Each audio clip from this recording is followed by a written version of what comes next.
Ayan, hello po. Magandang umaga, magandang gabi, no? Kung nasa panig tayo ng mundo, ayan. Happy Sunday pa rin. Magandang gabi po sa inyo, ha? Ayan, sana naging maayos ang inyong linggong ito. Ayan po, no? At kahit papaano, sana ay nakasilip sa simbahan. O, di ba? Okay, so, nawala yung candle natin dito, no? Binuksan ko po kasi alam niyo yun, parang ang daming lamok. Ano yun scented. So, binuksan ko siya para pangbugaw din. O kung may mga scented candle kayo dyan, ha, pwede rin po siya pangbugaw, lamok, langaw, ganyan. Dahil lamok po, mag-ingat kayo, ha. Kasi nakasindi na yung, electric mosquito repeller. Ang dami pong, tik-tik, di ba gumagano yun? Pagka may dumidikit. Ang dami, tas ang dami pa rin po. Parang talagang dahil lumilipad ngayon. Siguro dahil sa lakas ng ulan kagabi, no? Naramdaman niyo ba yun? Lakas ng ulan po, ha? Dito sa may Valenzuela, napakalakas at bumaha-baha na naman doon sa ibang parte. Pero dito sa amin ay hindi naman. Salamat sa Diyos, O, ayan. Sige, kaninong reading itong ating makukuha ngayong gabi? Ayan po, ha? Pwedeng ito po ay sa inyo, pwedeng sa kanya, pwedeng kung kanino man. Take only what resonates pa rin po, ha? Uy, ang dami. Ayan, balik natin, ha? Isa-isa lang po. Ayan. Tignan natin. Ayun. Okay. So, kompleto na ang ating first spread, no?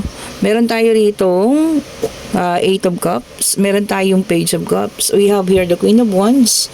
Meron din tayo ditong Five of Pentacles. Okay po. Check pa natin.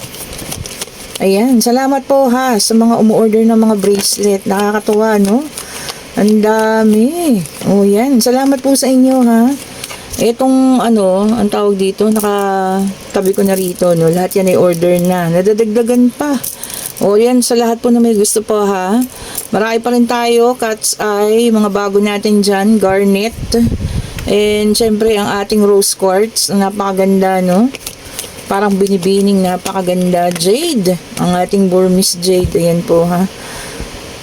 And meron pa tayong mga smoke quartz. Ayan, hindi ko pa napapakita sa inyo. Ayan, hopefully. Meron din tayong labradorite. Ayan po, ha, sa naghahanap ng labradorite. Grabe, napaka-expensive pala nun, pero ang ganda niya. Mapapakita ko sa inyo po, ha, sa mga susunod na araw. At saka yung gold sheen obsidian. Para siyang pyrite, no? Pero gold sheen obsidian kasi siya, Pero ang ganda po, rare din. Kasi yung alam natin sa obsidian, black lang, Pero yan, gold sheen. Ayan, baka bukas, no? Ayan, and meron tayong the chariot. Ayan, Okay po. So, sa lahat po na may gusto, ha? Ayan, dumadami na yung variants natin. Nakakatuwa, diba? Alam niyo yun, kayo yung nagpapahanap, diba? Tapos pag nakita ko, wow, ang ganda pala. Sobrang rare. And then meron tayo ditong Three of Swords. Ayan. Lalo na yung labradorite, no? Ang ganda po niya. Ang ganda. O, ayan po, ha. Kayo po yung mag-chat na sa lahat na may gusto ng ating mga pampaswerteng bracelet. Siyempre, nandiyan pa rin natin mga originals. Amethyst, lapis lazuli, 7 chakra. Siyempre, the best pa rin yan. Dahil all-in na. Dala na lahat. Meron din tayong carnelian. O, ayan po, ha. Siyempre, ang black obsidian. Nandiyan pa rin. At siyempre, yung ating black rose tourmaline. Nandiyan pa rin po, ha. Meron din tayong tiger eye. O, basta, one of these days po, papakita ko sa inyong lahat. Pag naayos ko na lahat kasi nag-ayos po ako ng inventory, para kita ko kung ano yung mga meron at wala pa, ha. Okay, so isa na lang ang ating kulang. O, ito na. Okay, tignan natin. Isa na lang para sa ating situational reading, no. Natutuwa ako kanina, may nag-chat sa akin, nagpasalamat si Madam sa pagturo ko daw siya. Tinuruan ko kasi siya, no, ritual or cleansing. Tapos natuwa siya. Oh, hindi po masama yun, ha. Yun, good ritual yun. Or cleansing po, or parang pangtaboy ng mga kung ano man. And nagwo-work daw sa kanya. Ma'am, na-receive ko po yung message ninyo, no? Kaya lang hindi ako makareply. Bakit po ganun? Nagre-reply po kasi niya nagiging yellow. Sabi niya, cannot reply on this conversation daw po. Baka wala kayong Facebook. No ma'am, hindi po ako nag-reply po ako doon pero hindi nagre-reflect. O yun ma'am ha, pero nag-reply po ako. Sabi ko po sa inyo, I just continue lang po. Continue nyo lang. Yung tinuro ko sa inyo kung nagiging maganda po yung resulta. And we have here the Queen of Swords. Ayan. Oh. At tapang at tao. Regardless ha, walang gender specification tayo dito. Babae, lalaki, LGBTQ. Okay po. Meron tayo dito nakikita no, sa isang taong umalis sa inyo, lumayas. Lumayas siya, iniwanan ka, sinaktan ka ng bonggang-bongga, sinabihan ka na kahit kailan, walang naramdamang pagmamahal sa'yo. Yan ha. Yan, sobrang, alam mo yun, winarak ang puso at damdamin mo, sinaktan ka, no? Talagang, yun yung nagpatapang sa'yo yung mga salitang ganong binitawan, ano? Nakakala mo, minahal ka ng taong ito, tapos sasabihin niya sa'yo, no? Nung nagkaroon kayo ng paghihiwalayan na, alam mo yun, hindi ka raw niya minahal, hindi ka niya talaga ginusto, ano yun, napilitan lang, di ba? Dahil lamang sa may bago na sasabihin sa iyo ngayon yun. Oh, 'di ba? Pero ito, ang pangyayari no from kagabi. Oh, 'yan. So may nakita tayo dito ha. Nag-aatungal. Oh, nag-aatungal. Naglasing-lasing. Oh, 'di ba? Nag-inom-inom. Feeling ko wala naman tong inatinan na party or ano no. Pero parang siya lang, sarili niya lang. And alam mo yun, yung talagang nasobrahan siya at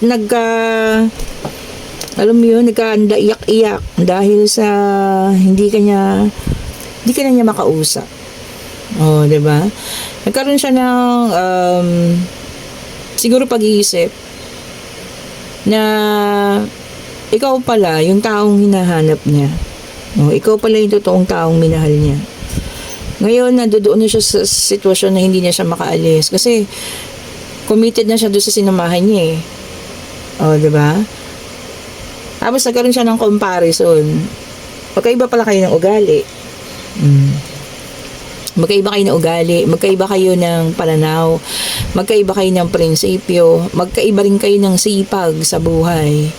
Kung yung isa umaasa lang sa kanya, samantalang ikaw naman nagpapakasipag. 'Di ba? Nung magkasama pa kayo, talagang alam mo yung binubuo mo yung pangarap ninyong dalawa. Pero alam mo yung pinili niya pa rin umalis dahil lamang sa nakita niya ang bagong ito, no? Maaaring ito ay si Bakekang, pwedeng si Bakekong, kung sino yan, ano? Pero nakakatuwa dito, no? Natuto ka na. Ayan na, Queen of Swords. Meron na rin dito, Two of Pentacles, balance. Binabalanse mo na ang lahat ngayon. Mas matapang ka ngayon, ha? And we also have here the Chariot, no? Pwedeng nakapag-ibang bansa ka, pwedeng ibang lugar, umalis ka, no? Para maalisan ba yung ganong sitwasyon. So, ngayon, nagkaroon siya ng realization at parang, alam mo yun, nagkamali. Nagkaroon siya ng pagsisisi dahil alam niyang mali po ang kanyang naging desisyon. O, di nag-aatungal siya ngayon. Hindi naman siguro yung nagwawala or ano, no? Pero yung deep realization na nag-iiyak, 'di ba? Na pagkatuto na nalaman niya na may mali, nagkamali siya ng pagdedesisyon. I think that's also the one way of karma. Ano po sa tingin ninyo? Palagay ko yun din yung karma kasi hinayaan kanyang umalis. So, hindi niya na makikita yung isang taong kagaya mo sa buhay niya. Kahit siguro makakilala siya ng maraming tao, maraming babae, maraming lalaki, hindi siya makakahanap ng kagaya mo. Oh, 'di ba? And we have here the Two of Cups. Iba rin kasi yung partnership ninyo, no? Talagang, alam mo yun, halos wala kayong away. Masaya lang. Kumbaga napag-uusapan nyo lahat Siguro yun pa yung isa sa mga comparison yung sa ngayon, yung kung anong meron sa, 'di ba? Yung sa ngayon, lagi na lang away, bulyawan, selosan, 'di ba? So, talagang magkaiba. Wala naman yata magkapareho sa relasyon, di ba? Magkaiba yan. From past to the present. And we also have here the King of Swords. Ayan. Alam mo yun, gusto niya sanang gamitin yung kanyang strength or lakas, no? Pero, ewan ko, hindi niya na kaya. No? Hindi na rin siya makaalis dun sa sitwasyon. Baka marami rin pananakot. Marami rin yung sinasabi yung sinamahan niya ngayon kung ano-ano, 'di ba? Kung ano-anong mga bagay pinagsasasabi sa kanya para hindi siya makaalis. Oh, 'di ba siya ay naipit na ngayon? Pero yung babae nila yun, or lalaki man, or kung sino man, or ano man tong sinamahan niya, eh yun na rin yung karma niya. 'Di ba? Kasi hindi niya kaya eh. Kung ikaw nun, kaya kanyang sabihan, kaya kanyang suhestyonan, ito hindi niya masabihan. Mas matapang, o, di ba? Mas maraming sinasabi kaysa sa kanya. Oh, di ba naman po? Hmm. And we have here the Two of Swords. O yan. Alam niyo, meron na siyang ginagawang decision making. Oh, yan ha. So, maaaring magdedesisyon ng taong ito between you at ang kanyang kasama ngayon. Pero, mahirap na pagdedesisyon iyon kasi titimbang-timbangin niya yung mga bagay-bagay eh. Oh, 'di ba?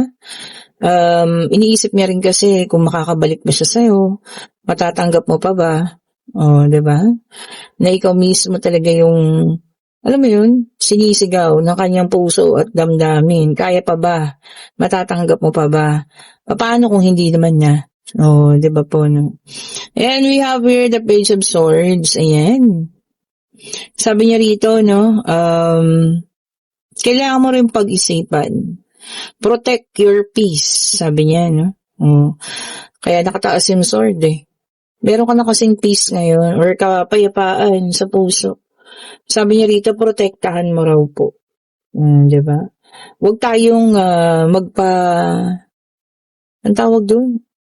Madala sa pag-aawa, o diba? Or kung ano man, huwag po tayong madala sa ganun. May sarili kang pag-isip. Sabi nga, no? Oh, eto na, Knight of Cups. Okay. Sabi niya rito, no, this time, he will follow his heart or her heart. Oh, susundin na raw po ngayon ng kanyang puso. Oh, talaga ba? Sige, tingnan nga natin kung makakaya niya, no? Na iwanan yung isa at susundin ng kanyang puso. Sige, tingnan natin. Mahirap din yun, ha? Lalo na kung may panakot sa kanya yung isa, di ba? And we have here the Seven of Pentacles. Ayan. Busy ka ngayon. Ayan po, no? Sa iyong career, pwede rin sa iyong finances. You're so busy daw growing up your career, financial stability. So, yun ang focus natin. Hindi ganito, no? Hindi kagaya niya. So, iba yung focus mo ngayon. And we have here the High Priestess. Ayan. Pero alam mo yun, marami pa raw po ikaw malalaman tungkol dito, no?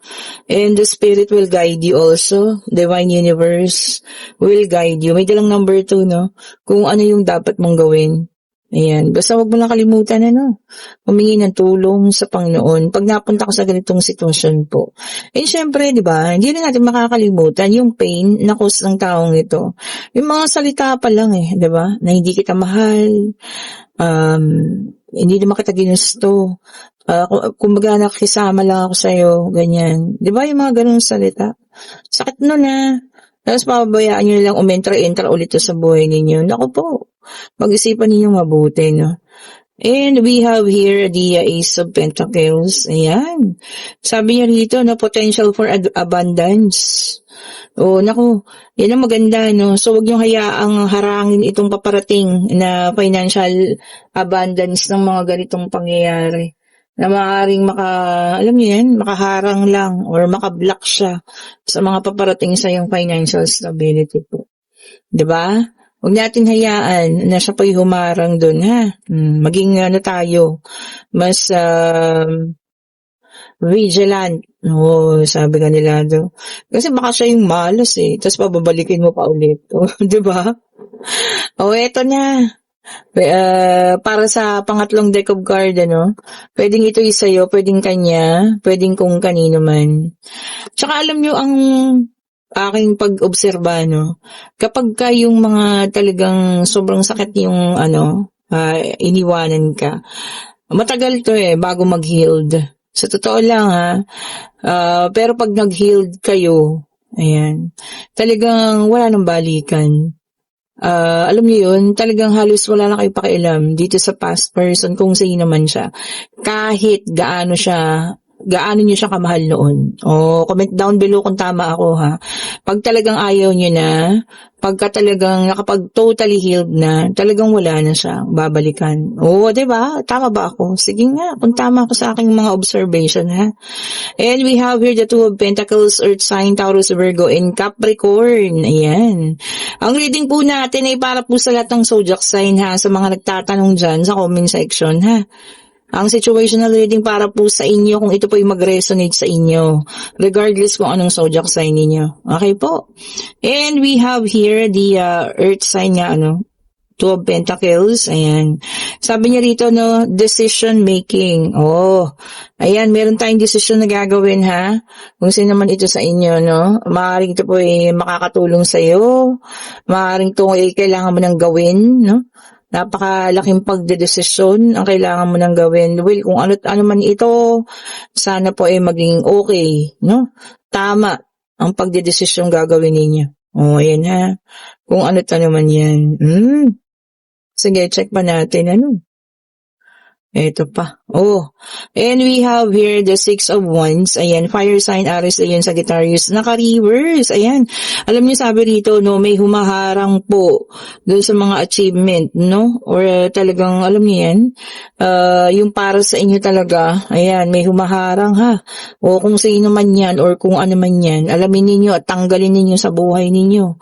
Okay po, whether it's a person, iwasan ninyo na siguro sobrang negative niya at nahahawakan ka ng negativity, Iwanan niyo po. Kahit kaibigan niyo yan, o diba, kamag-anak, o diba, yung laging puro negative yung lumalabas sa bibig. Hindi rin po maganda yun, ha? And we have here the Page of Wands, a fire sign, Aries na yun, Sagittarius. Ayan. Naka-reverse. O, yan. Meron pong, creating conflict, sabi rito, So, may gagawa ng conflict po. Baka maaring kasama ka. Ganyan. Ingat-ingat sa mga taong ganyan, ha? Lalo na yung, may hidden agenda sa'yo. Sabihin natin gusto kang maalis sa trabaho, pinag-iinitan ka. Naku, mag-ingat po. Gagawa yan ng kasinungalingan, hahanapan ka ng butas, diba? Ingat kayo sa mga taong ganyan ha, nagkalat po yan. Kahit saan yatang trabaho, mayroong ganyan, And we have here the Page of Swords, Gemini, Libra, and Aquarius, air sign. Ayan. Yung iba naman sa inyo, merong mga bagong idea na papasok sa isip. Okay po, pwedeng ito po ay bagong business, pwede rin bagong pagkakaperahan o kung ano man ha, basta legal at wala kayong tinatapakang tao, go lang, diba? And we have here the Temperance, fire sign. Ito po ay kompleto na lahat, lumabas na po, Earth, fire, air, si water sign, wala pa. Ayan, and then ang angel temperance natin, sabi niya, everything in moderation. Hinay-hinay lang po, ha? Kung ano man itong ginagawa nyo ngayon, hinay-hinay lang po. Moderate lang. Huwag magmadali para magawa nyo ng mas maayos, diba? Kasi pag nagmamadali, lalong nagkakamali. Diba? Tandaan nyo yun, ha? Pag nagmamadali, lalong nagkakamali. Ito na. And we have here the devil, earth sign naman ito. Ayan po, Sabi niya rito, destructive behavior. Ayun na nga, yung mga ganong behavior, lagi kayong pinag-iinitan kahit wala naman kayong ginagawa. Nagkalat po yun sa trabaho, ha? Takpan lang natin. Kayo po yung mag-ingat. Yan po yung mga taong maninira, ewan ba? May mga tao kasing kahit wala namang ginagawa, May mga taong galit. Diba? Ingat kayo sa mga ganong tao, ha? And we have here the Chariot. Ito na ang water sign, Cancer, Scorpio, and Pisces. So, lumabas na po lahat. Ito na, willpower, yung kagustuhan mo. Yan ha. Tama naman. Kung ano yung kagustuhan ninyo, siya pong dapat masunod. Walang pwedeng magdikta, walang pwedeng magmanipula sa inyo po ha. Kung ano yung gusto ninyo, yun ang sundin niyo po. At ito na ang ating last card. We have here the Death card, water sign ulit. death. Di naman dapat katakutan, ano? Ang ganda nga ng the death card, eh. Ibig sabihin niya to ay katapusan ng siguro maaring kahirapan, ng pain, ano? Ng lahat ng hindi magaganda, matatapos na, o ayan na. At panibagong panimula na po ang paparating. Oh, ayan ha. End of cycle na, sabi nga, ano. O ayan, kayo po yung magtanong na pag-ibig, pangyayari, financial, kung ano man ang gusto niyo malaman, ano. Tanong natin sa ating ano ha, yes and no card, Divine Universe, ano pong sagot ninyo sa kanilang mga katanungan? Isa lang po, ayan. Isang sagot lang po kung ano man ang iyong kasagutan, ano. Ayan, eto na.